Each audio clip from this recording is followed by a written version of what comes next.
Hello and welcome to the third episode of SKYBLOCK Blueprints, a series where I teach you how to play Skyblock. In my previous episode, I showed you how to obtain villagers and how to build a villager breeder. And it's a quite simple task, if you're willing to do a bit of grinding, that is. And today's episode, I'm thinking of focusing on how to build an iron farm, a simple one, and how to obtain dirt, one of the two main things you will need to be successful in your Skyblock journey. So, I think let's start with how to get dirt. In Minecraft, there's a few different ways of obtaining dirt. Obviously, in a normal world, you can just go out and dig some dirt up, and you don't have to worry about farming it. But in Skyblock, you've got a problem. There is no dirt available. And if you're lucky, you might have a few islands giving you dirt. Otherwise, you need to find a renewable source of dirt. Now, one of the easier ways to do it is to farm up some gold with your piglin farm, if you have one, and then you use your gold to trade with zombie piglin farm, and then you can use the gold to trade with some piglins. This should give you some gravel. It's gonna take a while and it's not the fastest, but by doing this, the gravel you can use to combine with coarse dirt, uh, with normal dirt, and it should yield you, what do you call it? Coarse dirt, sorry. The coarse dirt you will use two dirt and gravel, and that should yield you four coarse dirt. Then you can just place it down and use a hoe on it, and that should turn it into um, normal dirt. So that is one of the easier ways to get dirt if you already have a gold farm, but it does take time. So as you can see, I just got 16 gravel. I was lucky now. And then I'm quickly heading back and I'll show you how you can turn this into dirt. Okay, so like I said, you can just combine the dirt and the gravel and you should get coarse dirt. Um, it's a simple crafting recipe like this, and now you see I just turned 16 gravel and 16 dirt into 32 coarse dirt, and then you can just place it down um, wherever you want. You can place it where you want to use the dirt, or you can just place it somewhere and then hoe it. If you place it where you plan on using the dirt, you don't need to worry about breaking it. But if you want to farm it just so you have dirt, then you can just place it like this. And as you can see, I'm getting dirt out of this. It's quite simple and it's an easy, yeah, it's simple. It does take a bit more time. Okay, so now that I've shown you how you can get dirt from piglin bartering and gravel, I'm gonna show you some other methods you can also use. This method does take a lot of grinding because you need to get stone um, by smelting cobblestone, and you need a moss block. Now, for my moss block that I have, I had to go out well, a few thousand blocks in that direction, and then yeah, I've looked all over the place and I finally found it in that direction in a shipwreck. Um, where you might find it somewhere else if you're lucky. I'm not entirely sure where you can find it always. I think trial chambers have some and stuff. But yeah, you need to find a moss block, which might be a struggle for some. Others might find it quite easily. And then you need your stone. So for this method, you want to spread the moss on with bone meal, and then the you've got two options. Either you can just bone meal azalea trees and you should get rooted dirt. The rooted dirt you can just hoe, and that will produce a dirt for you. That's one way of doing it. But this method, you need to get a lot of azalea trees growing, which can be a pain or problem. The other method is using spruce saplings. Now already I have a few here. I had to go look for this as well. Um, you can find them quite well, depending on the type of world you have. You might find them early, or you might take a while to get them. They're also one of the best wood sources, I'd say, so it's worth looking for spruce saplings. So what you want to do is you want to spread the moss as well. Um, but with this method, you want to be a bit more careful because what you do is you plant a 2x2 spruce tree and you bone meal it. That will convert the moss underneath it into pot soil. Now, the reason you need to be careful is the area that it converts is quite big, as you can see. This is a few blocks out from where it was. So if you do it too close to your grass, you will end up losing your grass. But another benefit from this method is you get a lot of dirt cover. You convert dirt quite quickly, and you can just mine them, and you can mine the potzel and you get dirt. You also get a lot of wood from this method. So it's up to you if you want to try which one of the three methods you want to use early game. Um, there is a fully automatic farm that you can use, but that does require a lot of redstone and other things, and hoppers and all that. So later on, I will try and get that, but that's a later stage. Right now, I just want to show you an easy method you can use to get some dirt in your skyblock world, because you will need dirt not just for building but also farming and getting mobs to passive mobs to spawn. But yeah, so the farm I'm talking about uses azalea trees. What you do is you get a stone generator that makes, well, a moss farm basically, and the moss farm also has a thing that turns the azalea trees or bushes into trees, and the trees then you get an automatic tree farm. You don't need to manually plant saplings, and then the moss gets turned into hanging roots, and the roots of you can convert into dirt, mud, clay, and even terracotta. And it's 100% automatic. You just flip a lever and you get all of that. So later on, that is definitely a thing that's worth investing in. So yeah, now that I've shown you the ways of getting dirt, I think I'm gonna go sleep, and then I'm gonna get ready to show you a simple iron farm you can design. Okay, so I built the iron farm. It's a very simple design. I just looked at a YouTube video for a quick design, and as you can see, you need 3 villagers. You can easily get them in here by just placing down beds and waiting for night, and they should pop fine into your 3 workstations that I put buttons on, and then create a box around it, a zombie in a boat against the bed, so something above it. I just built this platform as well just to ensure that no sunlight hits the zombie so it doesn't burn, and then a killing chamber. And also you just need to spawn proof around it. As you can see, I did bottom slabs. um and yeah, the iron golem should spawn in here, they burn to death, and you slowly get some iron. Now, this iron farm is only temporary for me. If you like, you can just keep this going indefinitely. I do plan sometime in the future, not right now, to build a better iron farm, which a quad iron farm, so 4 spawning platforms. But I'll put the link to this one in the description, video description, if you want to check it out.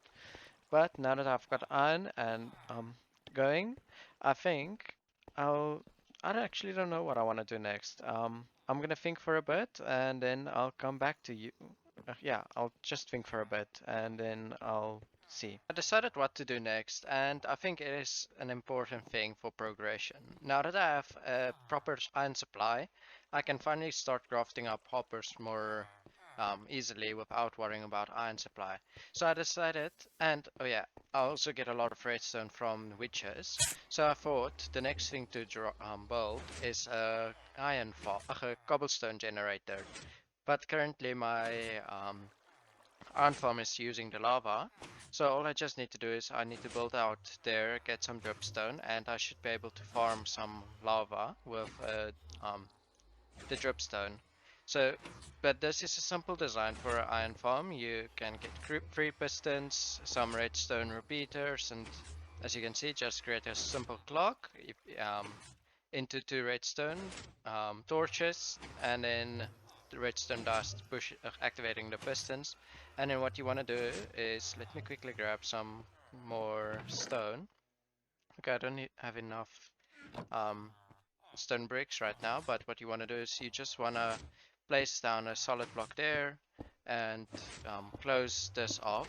I don't have enough stone on me right now, and place the lava here. and it should flow and turn this into stone, the water, and then you can use signs to prevent it from going out too far and just drop us into a chest. Um, I'm quickly gonna go get the lava and then I can show you. Okay, so I got the lava from the dripstone from over there, and it's a quite simple setup. You have a cauldron, drips, well, a stalactite on underneath a dripstone block, and then lava above it, and of course you just surround it with some blocks so the lava doesn't flow out. And then after a while you will get lava. It's not too long of a wait. If you're unlucky, it might be a bit longer, but I'd say under 5 minutes and you should get more lava. And then you can just keep it like that to get more lava over time. And then, as you can see, you place down the lava, you wait a bit for it to flow like that. So sorry, it's taking a bit long. Okay, lava flows slow. And then you can just stand and mine, and it should start giving you more stone. You will get a bit of cobblestone in the start probably, just because of how the lava needs to settle in, and then it starts giving stone. And if you get Soul Touch eventually, this is a nice way of just getting stone straight without having to smelt it. Later on, I do plan on building an automatic one with TNT as well, but this is a lot more efficient than having this starter setup. It goes a lot faster and you don't lose any cobblestone to the lava. So now that I've got the cobblestone generator, I'm gonna spend some time. I've already done it a bit, but I'm gonna spend more time getting more cobblestone, and then I want to build an area where I can start farming a bit more dirt, so I can start getting passive mobs spawning in that area. And for that, I will need a decent amount of cobblestone just to build a platform, convert into stone, to moss, to pothole, and so forth. So let me get started on that. So I've been collecting wood and cobblestone. I haven't started smelting them, and then I realized that I do have a small patch of grass here. Um, it's not that big, but if I just AFK over there, which is about 24 blocks away from this, mobs should start spawning slowly. So if I AFK here overnight or something, I might come back in the morning and have some sheep or cows or pigs. And then I also got, well, I can't see it right now. Maybe it fell off. Um, there was a baby chicken. Ah, there. Not a baby chicken, a chicken that was on a cliff here with a baby zombie, and then daytime came and the baby zombie burned to death. So I do have a chicken for myself right now. Which is nice because I can get used to the chicken will drop eggs and I don't have to worry about breeding it. But otherwise, chickens are also quite useless unless I'm gonna build an automatic chicken farm. Okay, so I've been AFKing for a while now and nothing has spawned. I don't know if it's because this area is too small or because this is blocking it. So I made a nice big platform over here for me to turn a patch of grass, which I will be doing now. And then the problem is I don't have Silk Touch to move. Um, Sorry, yeah, the problem is I don't have Silk Touch to get grass over there. So a trick that I want to show you is to use pistons to move the um, grass where you want it. What all you have to do is get a lever and a piston, which you should be able to get by now, and then you just flip it and it should push out the grass where you want it. This does take a bit of time, but it's faster than manually uh, um, building a dirt path and waiting for the grass to grow. I've tried it before and it took hours to grow a few blocks, but by doing this, you can move it in a few seconds. So yeah, just wanted to show you that. I'm gonna get busy on that.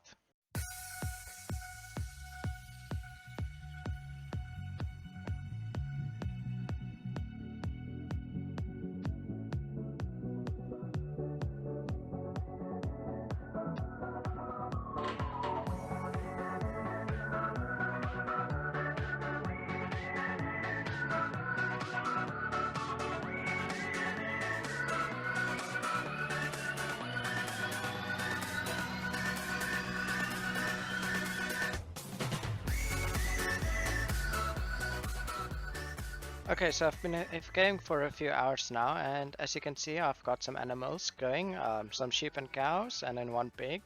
I'm not too worried about only having one pig because right now they're useless. The sheep and the cows are the most important, so I can get some leather and wool. Um, and cows also, their cows are a great source of food.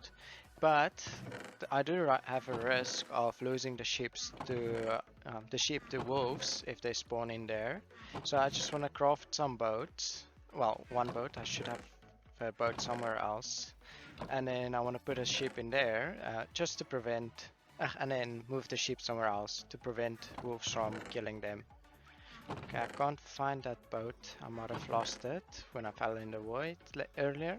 So yeah, let me quickly do that. I moved the ship out with the boat, as you can see, and quite a lot of cows spawned. Still no extra pigs, but yeah, again, they're not that useful for me.